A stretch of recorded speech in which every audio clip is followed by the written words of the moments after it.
Well, right here you can see my Sony A7S3, and today we're going to unbox this SmallRig cage for it, as well as this SmallRig top handle. Now, I've been using the A7S3 just fine for a long time without a cage. I actually prefer how small this is, how easy it is to use, but the time has come where I actually do need a cage. So of course I went with SmallRig. They seem to be kind of the forefront of the market in terms of camera accessories, cages, and different options and solutions there. So let's go ahead and open this thing up. All right, just opening this box, the first thing you get, a piece of cardboard paper here with the cage in it, of course. That thing looks really, really cool. It's got a little bit of weight to it for sure. It's made out of aluminum, some sort of aluminum alloy, but it's definitely got some weight. So the reason why I need a cage is because I'm gonna be mounting this to the inside windshield of a vehicle. And I need a lot of options in terms of mounting and triangulating the suction cup mounts I'm gonna be using. So I figured this was the best cage for me. And obviously I went through all the different options that there are out there. There's a lot of kind of newer, cooler ones, if you will, but this one I think is the original for the Sony A7S3. And what I really liked about this one is that there are so many holes all over the place, 1/4 and 3/8, even on the bottom here. This seemed to be the best option for what I'm looking for. And now I can simply take this cage and the camera and carefully slide it in here. Right away I can see something that I'm gonna have to do, which is remove this little strap buckle here. Just simply remove the little piece of plastic. It'll come right off. Whoa. Okay, and the reason I had to take that off is because this cage has a locking screw right there that screws into this hole. So let's try to put this thing back in here again. So that is gonna fit just fine. Of course, I do need to take this little screw out of here, out of the cage. Now on the bottom of this cage, they have this tool, and the end of this tool can take off this little bolt. Okay, for the third time here, let's slide the camera into the cage. All right.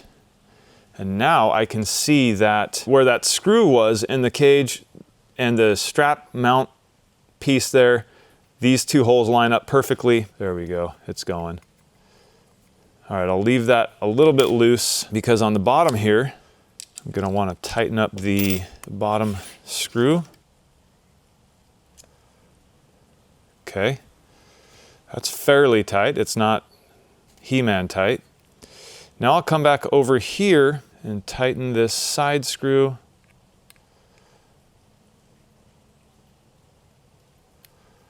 Fairly tight, not He-Man tight. Well, there it is, guys. That's the Sony A7S3 within the cage. And you know what?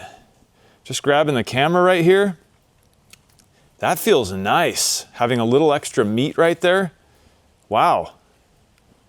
That actually fits my hand really good. Well, looking at this cage, I can see that, I have plenty of room to obviously use the shutter button if I was going for some photography there, and also to hit the record button. That's no big deal. I did see a lot of reviews talking about how hard it was to touch that record button, and yeah, maybe from the back, but from the front here, I mean, it's easily accessible. Very, very easy, tons of room. I don't know why that would even be an issue. The battery compartment, plenty of room. Door opens completely. Battery comes out. Not an issue there either. That actually has great access. All the doors here, HDMI port, easily accessible, of course. Everything else you can see, easily accessible. Let's take a peek at this top handle, and I'll have links to all this stuff down in the description below. I chose this top handle for a very specific reason. Of course, just like the cage, there are various options, but I needed a very specific top handle, and I'll show you what I'm talking about here.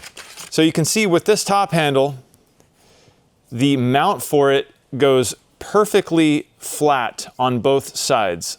So regardless of which way the top handle is mounted on the cage,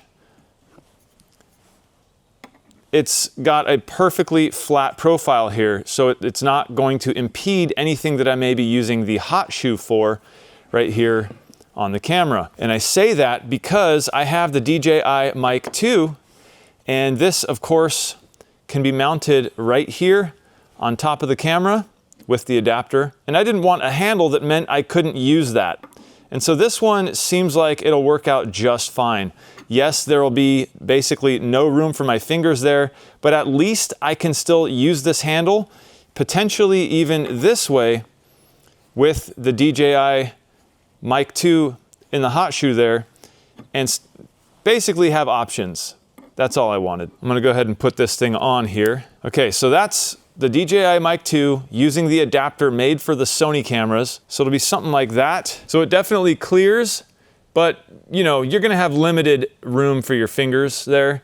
I would be able to slide a finger up here up front, but I don't feel like I'd wanna be putting too much pressure on that thing. So I might just be holding it back here behind this receiver. By the way, this entire video is being filmed on the DJI Osmo Action 5, as well as the DJI MIC 2 with the official DJI lavalier mic. All right, so there's a little bag of parts here. Let's go ahead and throw this on just to get the full effect. Why am I using the DJI Action 5? Because I just felt like it. Yeah, it's not the best camera here to be using for something like this unboxing and first look here on this cage. Figured why not? All right, so while definitely not ideal with the DJI MIC 2, it's usable. It's able to be there. So I can not have to worry so much about having to remove the top handle in order to use the DJI MIC 2 and vice versa. So, you know, I can still get those low shots holding the top handle. This seems like it will work out just fine. Reaching a finger in there, I guess, is also doable, just as long as I make sure not to put too much pressure to unseat this MIC 2 receiver here. But yeah, that would work right there too. So that's actually pretty cool. With my finger up here, I definitely get a little more leverage. I can put my thumb up top. I wrap a few fingers around the back here. That definitely is usable. It's doable. So other than the cage, that was the theory behind the top handle. Just something that would allow the DJI MIC 2 receiver to be plugged in and obviously being used while the top handle is there. And I think this was a great solution. So what do you guys think? Is this usable? Is this worth it? Is this the right top handle? Is this the right cage? Yeah, I think this is pretty good. Now, aside from the cage and top handle, one other thing that I purchased, actually, I purchased 3 of these. It's the Ulanzi SC-02. And this is a really, really nice suction cup system. It's got all kinds of mounts. You can see 1/4, 20, 3/8, and it's got this NATO rail on the top here with this multi-functional arm here. So it's got another 1/4, 20 with an anti-twist pin, and you know, this little rail here that I bolted on here already, but it's just a simple slide on once you get that pin pressed down and tighten it down, and now you have a nice solid mount. And this thing so far, I actually left it for, I want to say 18 hours or so, just suction cup to a mirror, and it was solid for all 18 of those hours. Pretty cool. I ended up buying 3 of these. I'm not sure if I'm going to use all 3 or what, but the purpose is, like I was saying, to be able to mount this to the inside of a windshield of a vehicle. Well, here's how that Ulanzi SC-02 comes packaged. Pretty cool looking, definitely looks almost military-esque. And they do have an extra action cam mount here taped to the side of the box. So let's quickly unbox this and see what comes inside. All right, SC-02, here we go. They give you a bag, and here is the actual suction cup system itself. You can see how many holes are on this thing, mounting holes. You got the plunger here, and you do have a really firm rubber cup here. May or may not be a good thing, to be honest. Now you also have this arm, which has the NATO rail mount here. You have this one knob here, that tightens everything up. It is 2 ball heads, so you have almost infinite mounting possibilities there. And then last but not least, we have the NATO rail itself. You have the 2 bolts and the NATO rail, which will bolt right to the top of here. Go ahead and screw this thing on now. And again, it doesn't have to be He-Man tight, but you definitely want to snug it up. There is a little slot in here as well for the tools. Looks like they gave me 2 of them in this one. And that's everything in the box. Well, here we are in the car, and you can see what I was talking about here. We have the cage, we have the Sony A7S3, we have the Ulanzi mount, just one of them here, and it's mounted to the side of the cage. And then we have another suction cup mount. This is a little smaller one that I've had sitting around for a while, and I'll tell you why I'm using this in a second here, but you can see I have this attached to the top here, and then we have the Ulanzi SC-02 to the side. And then to get rid of virtually all of the vibration that the camera might experience during driving, I'm gonna wanna triangulate this. So we have a mount on the top, we have a mount on the side, and we just need to add one more mount to the side here, and that's where the second Ulanzi SC-02 would come in handy. I can suction cup it to the door window here and attach it to the side of the cage here. And this setup would essentially isolate the camera from any of those micro vibrations, which end up ruining footage. And now you can see the finished setup. And of course, this is just one way to do this. It's not ideal having this third one on the door, because if someone accidentally opens the door, this could really mess something up. So in this situation, I would have to be extremely careful that no one from the outside would open the door and no passenger would accidentally open the door. But it's doable. And this provides really good triangulation. I mean, this camera is solid. It is not going to shake or vibrate or anything during driving. This camera is essentially completely attached to the vehicle without any form of movement whatsoever. Now, without that third arm, the triangulation, this camera can still move quite a bit. So you're hitting bumps and stuff, and while, yeah, it's secure and it's not gonna fall off of the windshield, the camera can still move, and you're still gonna get some of those micro jitters, those micro vibrations in the footage, which really doesn't look good. A lot of times it becomes unusable. So adding that third arm and triangulating off of this cage is gonna be the way to get rid of all of those micro vibrations. All right, and if you're wondering how these things come unstuck,